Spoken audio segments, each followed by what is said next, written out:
My name is Katie and I'm in my first year as a space degree apprentice. It is my honour to introduce the Prime Minister of the United Kingdom and the Chancellor of the Federal Republic of Germany.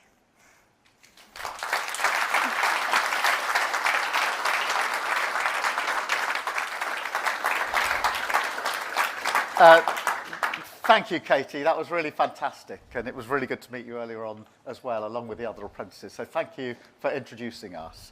And good afternoon, everybody. It's a real pleasure to be here, to be back here, and to welcome Chancellor Merz to be alongside me at Airbus here today.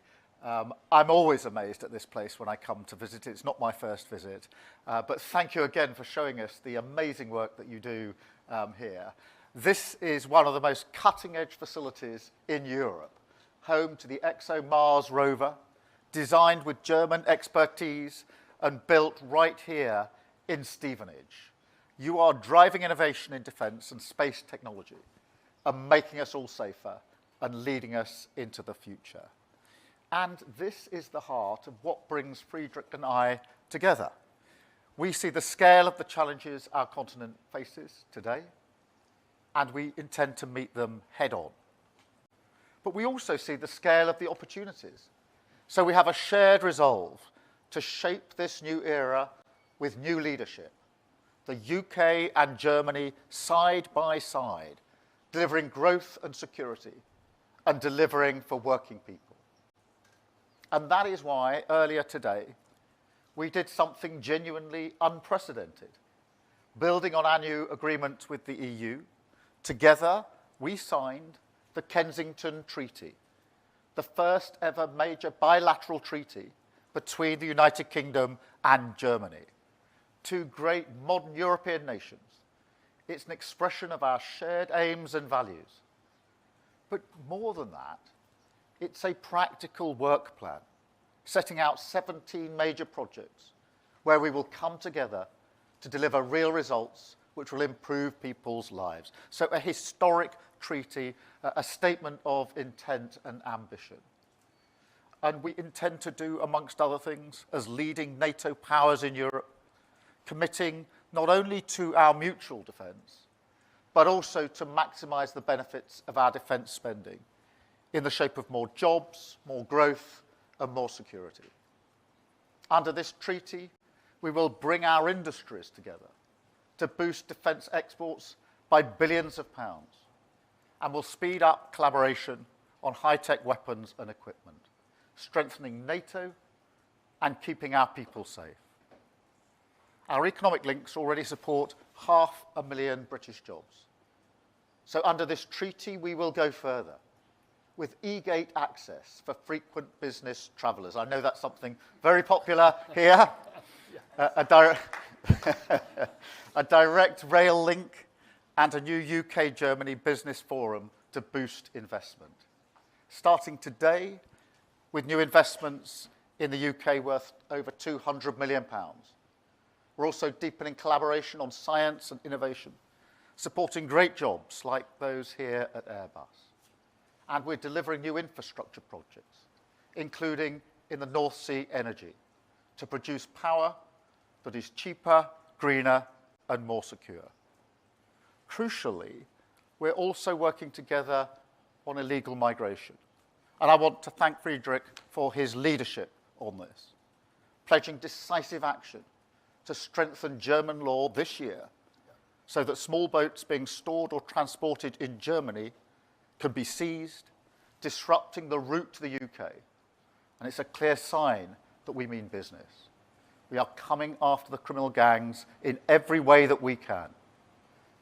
We also discussed the appalling situation in Gaza. We are both working to support efforts towards a ceasefire and also to demand the immediate unconditional release of the remaining hostages and the immediate unconditional humanitarian access that is so desperately needed to deliver aid at volume and at speed. Finally, we discussed the situation in Ukraine. Just a few days after Friedrich took office in May earlier this year, we were both in Kyiv, shoulder to shoulder with President Zelensky. during one of the toughest moments in this horrendous war. Now we're leading the work to get the best kit to Ukraine as fast as possible. We'll keep pushing this forward together with the US and other allies, because ultimately our security starts in Ukraine. So this is a partnership with a purpose. I think it illustrates what our work on the international stage is all about: building the foundations of stability across our continent that make us safer, boost our economy, and deliver change for our people. It's about delivering results, and that's what we're working towards. And in a dangerous world, we do this together. So thank you, Friedrich, for your partnership and your friendship. And over to you. Thank you, Honourable Prime Minister, dear Keir. Ladies and gentlemen, first of all, let me say that I'm really proud and happy to be here today and to enjoy your hospitality. Many thanks to the Airbus team, and many thanks for joining us this afternoon. This is, as Keir said, really an historic day. And let me turn into German. We are really on the way to a new chapter. Wir schlagen heute ein neues Kapitel auf der deutsch-britischen Beziehungen. Wir British-German gemeinsam relations. auf It is die together that we großen neuen respond Herausforderungen to the major unserer Zeit, in der challenges wir of our leben. time, in the Großbritannien times in which we hat live. zu meinem The United persönlichen Kingdom, großen und anhaltenden and Bedauern I personally die deplore Europäische this Union deeply, verlassen. decided to leave the Russland European rüttelt Union. an Russia der is europäischen shaking Sicherheitsarchitektur. the European security Die architecture, transatlantischen Beziehungen and the transatlantic verändern sich ties are so wie undergoing lange nicht a gesehen. far-reaching Unter diesen neuen transformation Bedingungen like we've not wollen seen wir for a very long den time. Vertrag, den And wir it is heute under these new unterzeichnet haben, conditions that die it is Freiheit, our aim to die secure the Sicherheit, freedom, den the Wohlstand security and the unserer beiden prosperity Länder of the people sichern. of both our Das ist die countries. große Verabredung, That is die wir heute really the gemeinsam agreement both of getroffen us haben. have signed up to. Der Premierminister und ich haben heute The den Prime Minister and I britisch-deutschen Freundschaftsvertrag signed the unterzeichnet. Wir UK-German haben ihn Friendship den Treaty today. Kensington-Vertrag We call it the genannt. Der Grund ist Kensington ganz einfach. Treaty, Wir and haben the reason ihn for im that is a very Victoria simple and one. Albert Museum We signed it in the im Londoner V&A Stadtteil Museum, Kensington which happens to be unterzeichnet. located in Kensington Der in Ort wurde London. And that mitbedacht venue gewählt. had been Die chosen Verbindung quite von Queen carefully. Victoria The und ihrem union aus of Queen Deutschland Victoria stammenden and Ehemann her Prinz German-born Albert husband, war Prince Albert, lebenslang lasted a lifetime and Das was war a ein happy gutes one. Vorzeichen auch sein I trust für that unseren is to be taken as a good Vertrag. omen for our Und dieser treaty. Vertrag soll unsere And that treaty Beziehungen für shall viele shape Jahre our und relations for many prägen. decades and years to Sicherheit come. ist dabei Security der rote is Faden, der diesen Vertrag the thread running durchzieht. Wir through werden the gemeinsam treaty. unseren Beitrag leisten, We aim to make den our contribution euroatlantischen Raum together, a zu contribution to schützen und zu protect verteidigen. and to In letzter defend the Konsequenz Euro-Atlantic sichern area. wir Ultimately, this means that we assure each other that we're going to assist one another in case of an armed attack. And we do this in line with our commitments to NATO. However, I believe that we have to view the treaty in a broader context. Germany is linked with France through the Élysée Treaty, and in 2019 we adapted that treaty and called it the Treaty of Aachen.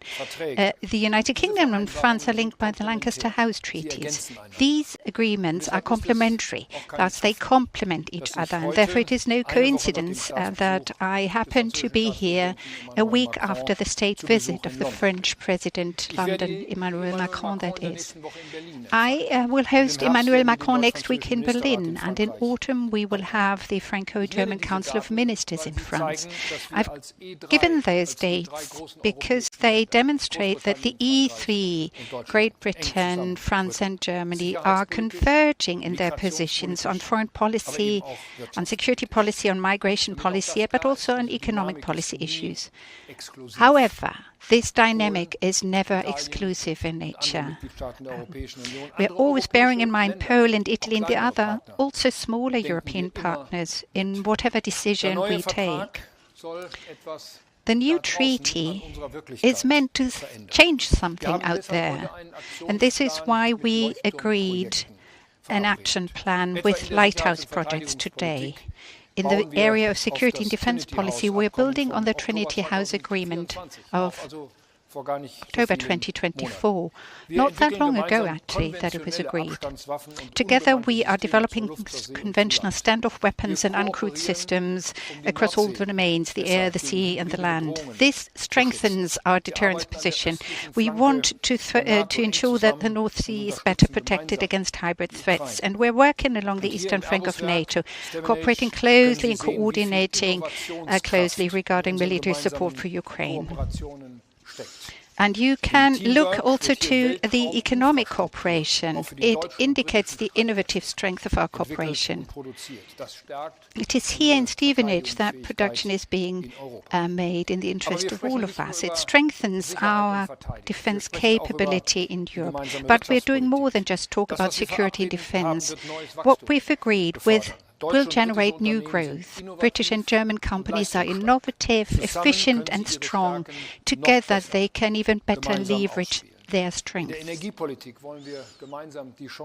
In the field of energy policy, we aim to benefit from the opportunities that future-oriented industrial cooperation will open up. And we want to strengthen people-to-people contacts. For me personally, it's been very important, and I say this as I see so many young trainees here next to us. We want to enhance the mobility of children and youth. I believe that it is here that the impact of Brexit has been painfully evident in the past years. And the greater my pleasure that the United Kingdom has accepted to once again introduce the so-called collective list for school travellers that will facilitate the exchange of school classes without a passport or a visa.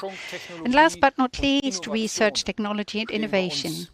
They are on our agenda too. We're providing new impulses, academic partnerships, scientific partnerships, improving our excellence in that area. We want to ensure that there will be more attractive conditions for scientists, academics and students in the future, allowing them to stay in Great Britain. Yes, ladies and gentlemen, today's visit also offered us the opportunity to once again talk about Ukraine. President Trump took a very important initiative on Monday. They expressed their readiness to provide weapons to Ukraine, which will be purchased and paid for by European partners. Germany wants to make an important contribution here. Of course, we have to discuss the details with our partners as quickly as possible, and we need to have clarity as how the United States will replace the weapon systems that the Europeans will transfer to Ukraine. All of that will increase the pressure on Putin to finally negotiate about peace. Europe and the United States, that is clear, are pulling in the same direction here. I would like to conclude with good news. Today is a special day also because we're celebrating the anniversary of Anita Lasker-Wallfisch. She survived the horrors of the Holocaust because she played in the women's orchestra of Auschwitz. For many years now, she's worked tirelessly, standing up for freedom, democracy and humanity. It is here in London that she's celebrating her 100th birthday today. We would like to congratulate her, but more than that, we thank her for the untiring work she has done over the last decades in order to keep alive the memory of the horrors of the Holocaust and to remind us time and again and to urge us time and again not to relent in our efforts to live peacefully with our neighbors in Europe. And Keir, yes, you made the point. Actually, this is quite amazing. You know that over the last decades or so, we haven't had such an initiative like the one we're here to sign, that we haven't had a UK-German friendship treaty. And therefore, I would like to thank the previous government, which has taken this initiative and engaged in the preparatory work, allowing us, the government in office now, to conclude the negotiations in record time. And it is here that in 2025, we for the first time ever have concluded such a treaty on friendship and bilateral cooperation between the United Kingdom of Great Britain, Northern Ireland and the Federal Republic of Germany. This is truly a historic day, and I feel honoured to be here as the German Chancellor today with the Prime Minister of the United Kingdom signing this treaty. We're not doing it for the benefit of the two of us. We do it for the benefit of both our countries and above all for you. And I address myself especially to the young people here. We want to provide a good perspective to you in this Europe of ours that has to continue to grow together, especially between Germany and the United Kingdom. Thank you.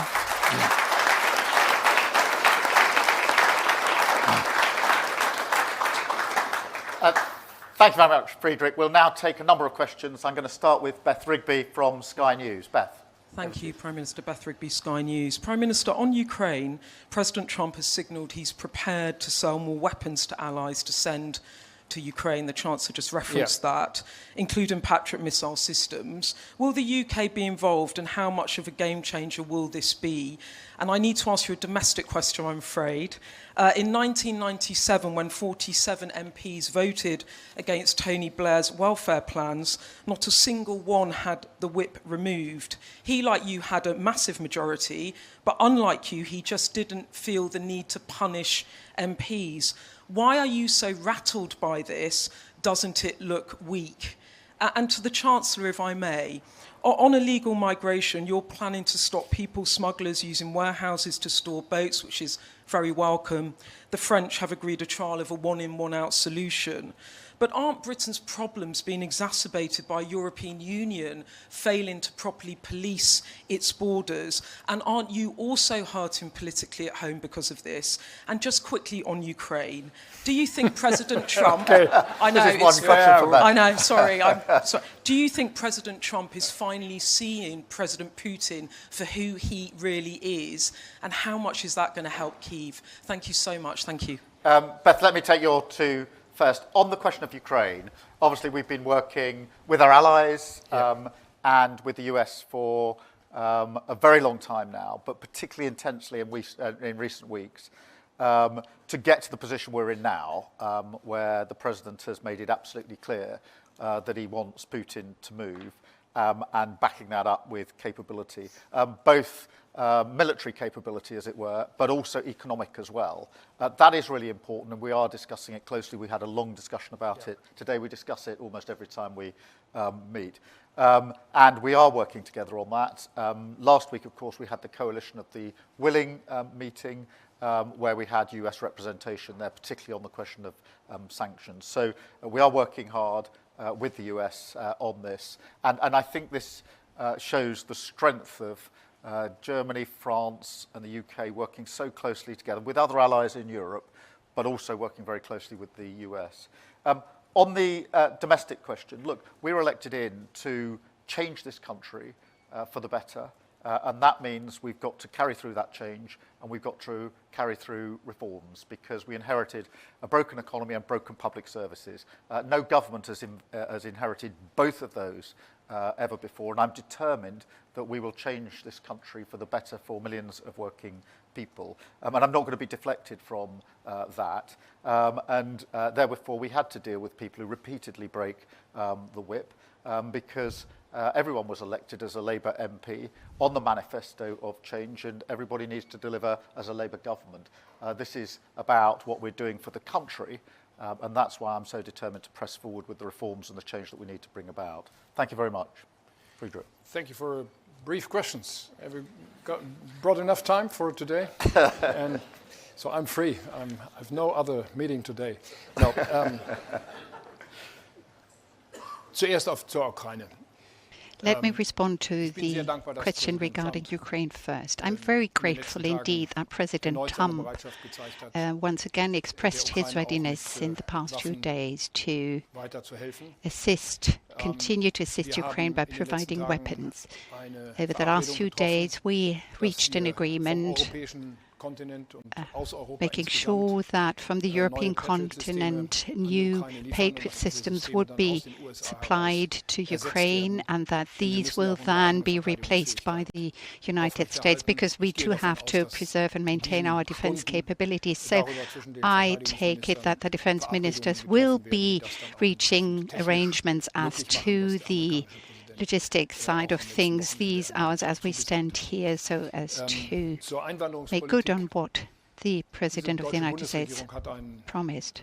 Now, as far as migration policy is concerned, this government, my government, has taken another step after the previous government having taken the first two steps, given the far too high numbers of migrants. Numbers are going down. In the in the first quarter of 2025, we had roughly 25% less than in the same quarter last year. We have increased our efforts, but we know that border controls only have the necessary effect for a limited period of time. We don't want to damage the Schengen area, the single market. We don't want to damage the single market either, the freedom of movement of goods and of persons and of services and transportation. Insofar, I personally try to do what I can in order to ensure that we can agree on common and better European regulations to better protect the external borders of the European Union. And I talked about this to the Prime Minister this morning. Our objective is to closely cooperate with the United Kingdom.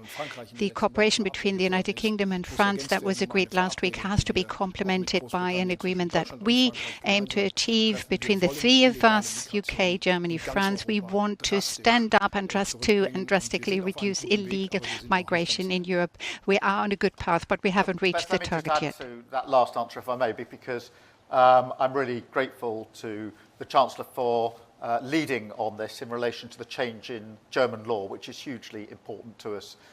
As you know, we're determined to intervene at every stage of the journey that is made to bring down those that are running this vile trade. Last week, we obviously dealt with what's happening in the north of France in relation to maritime tactics, and our ability to return people through the returns agreement that we agreed last week to France. But for a long time, I've been very concerned about the fact that engines in particular, but component parts of the boats that are being used are travelling through and being stored in Germany, but they can't be seized because the law didn't accommodate for a country which had left the EU and therefore needed to be amended.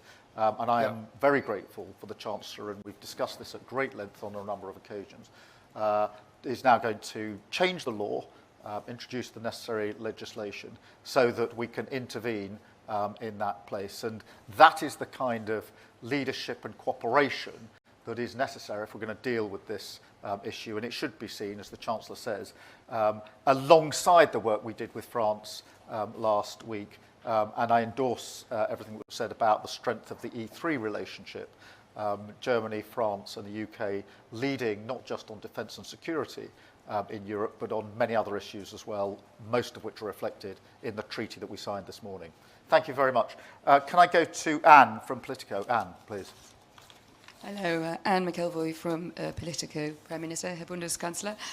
What difference, Prime Minister, do you think we will see in terms of the war in Ukraine from the arrangements and agreements that you've met in the last few days? There's a perception sometimes that these things are going to take years and years. If I think about something like the plan for a super Taurus, rockets and other weaponry, these are going to take years and years. And have you been putting pressure on your guest to actually deliver Taurus at the moment into the battlefields of Ukraine?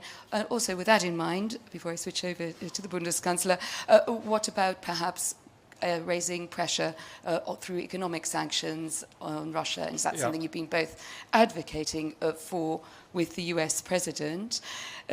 Ich würde vielleicht gerade hinzu, Herr Bundeskanzler, Sie haben ja doch versprochen, Taurus zu liefern. You promised to deliver Taurus when you were not yet in the office of Federal Chancellor. You haven't acted in that regard. Just for the fun of it, and say, es gibt heute, there's another remarkable birthday today, which we might take note of, which is Angela Merkel, your predecessor, and sometimes a Parteifreundin. Did you send congratulations? And let me start with the question about the practical application and deliverability.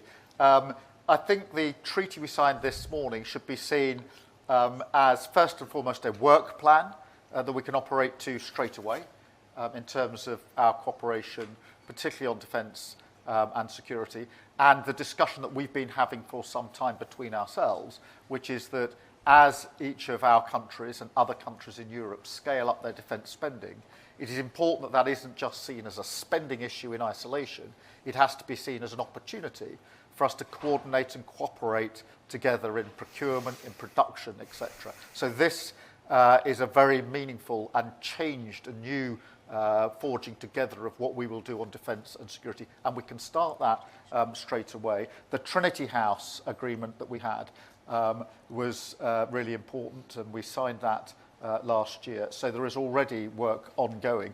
It is true that under the treaty there's longer term work as well, as you would expect, but it sets in place the way of working that we can operate and are operating to increasingly as we speak, because I think it is important to appreciate just how closely our three countries now are working on these issues. We all see this as a responsibility, but also an opportunity for Europe to step up on defence and security and work more closely together, and that's enshrined in the treaty that we signed this morning. Thank you.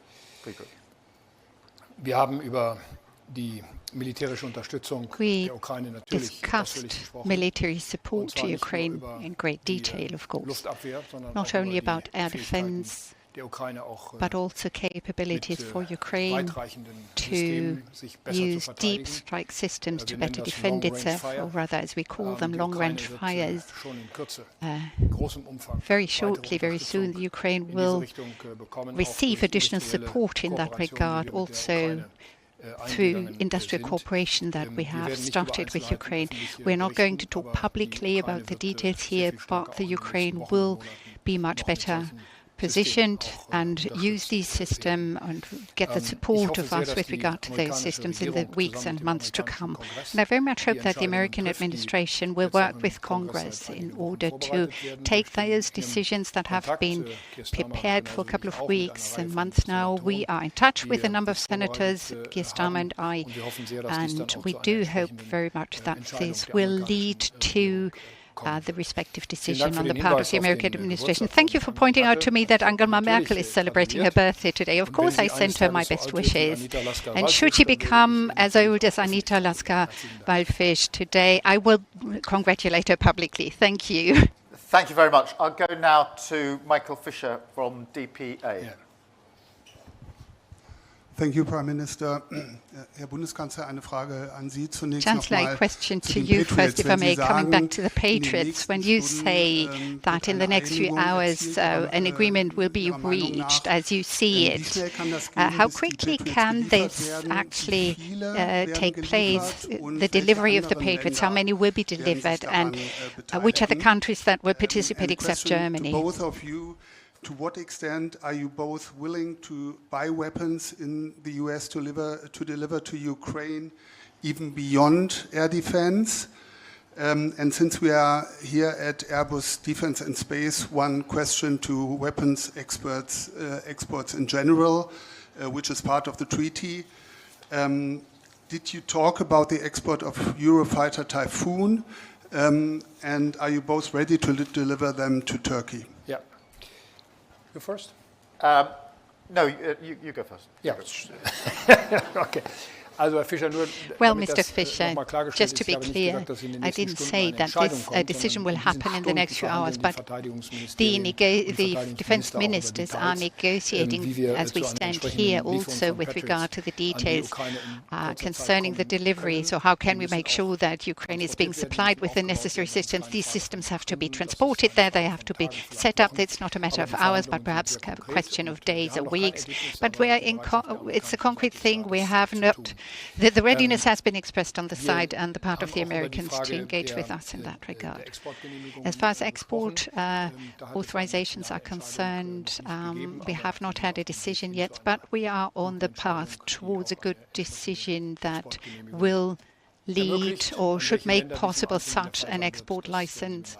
We will have to wait and see. I'm not going to speak about what countries we are thinking of in that regard. In relation to Ukraine, obviously we're working with allies on the provision of capability. We have been for some considerable period throughout this conflict. And the backup, if you like, that sits behind that to make sure that any capability is effective in Ukraine.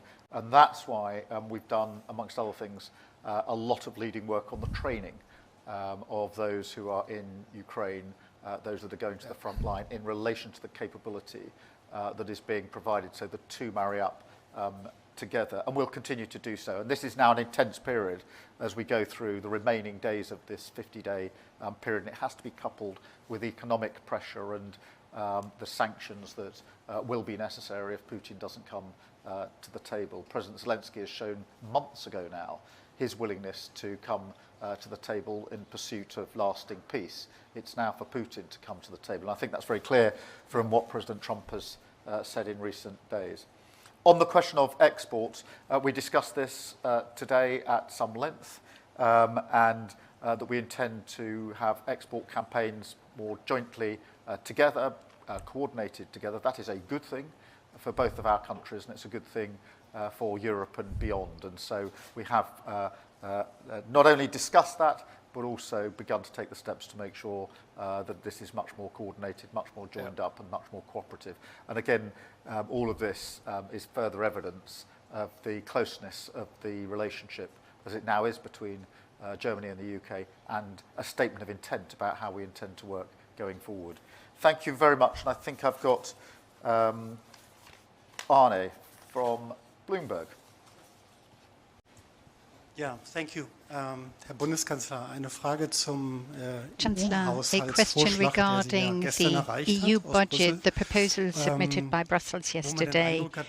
The impression we've gained is that you have felt insufficiently informed in advance, so that things, or rather decisions, or the proposal came as a surprise for you. Do you see any chance whatsoever for a compromise on the basis of the proposal that has been submitted by the Commission President?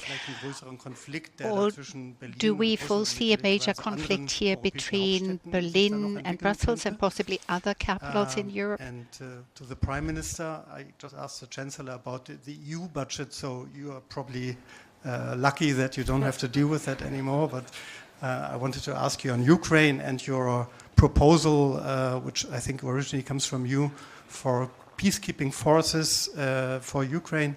How realistic do you still think is your proposal? I mean, right now we are only talking about weapons and tanks and typhoons, etc. So do you still see a possibility for that in the near future? And also, are you still sticking to this idea that the UK and others would also send boots on the ground? Did you also talk to the Chancellor about this possibility?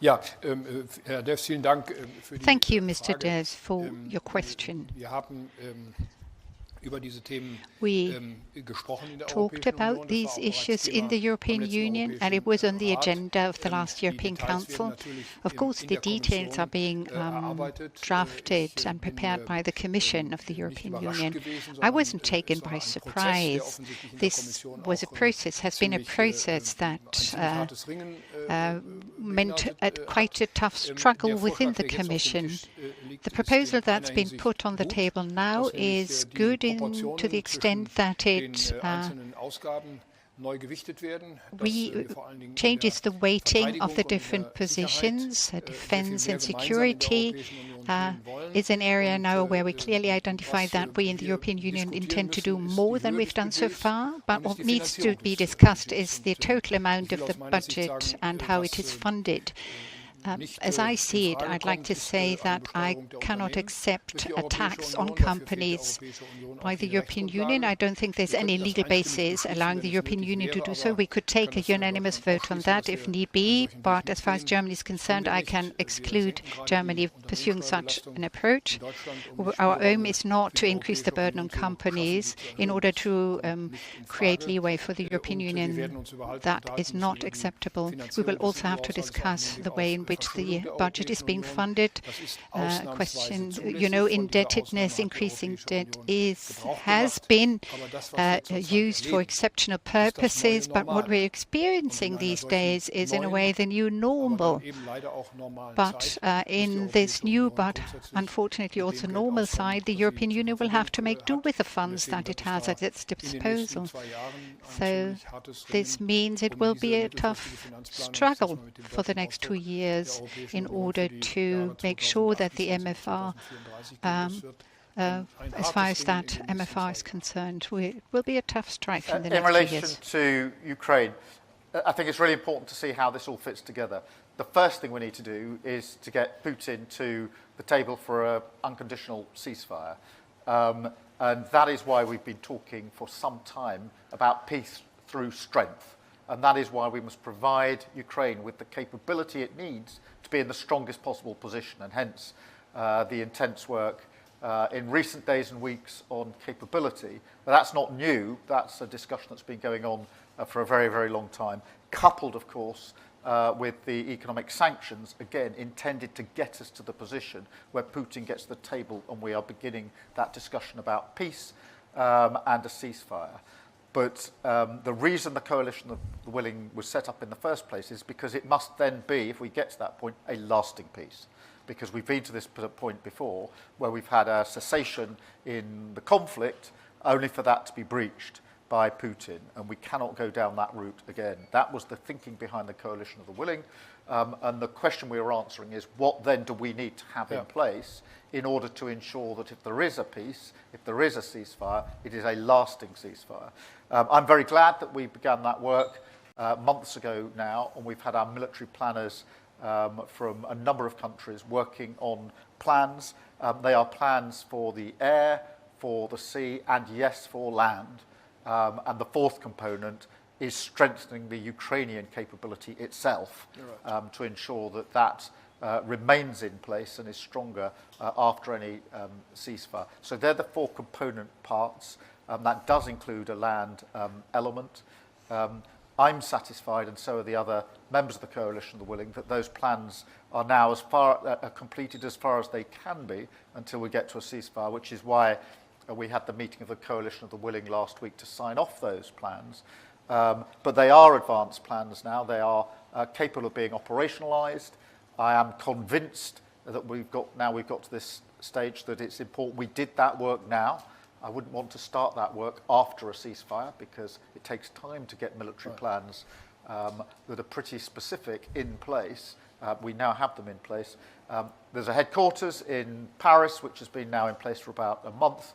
And most importantly, and often the most difficult, we've got a command structure in place so that the plans can move from the plan stage to being operationalised very quickly. And so that's the path as I see it. Strengthen Ukraine with capability, have the lever of sanctions and further sanctions in relation to Russia to put the pressure on, get to a point where there's a ceasefire, and then ensure that any ceasefire is lasting, fair and enduring, and that's where the work of the Coalition of the Willing has been so important. And as I say, I'm very pleased that last week we got to the point of saying the military plans are now developed as far as they need to be, and we've got command structures in place so we can operationalise it. Thank you all very much indeed. Thank you. Thank you. Good.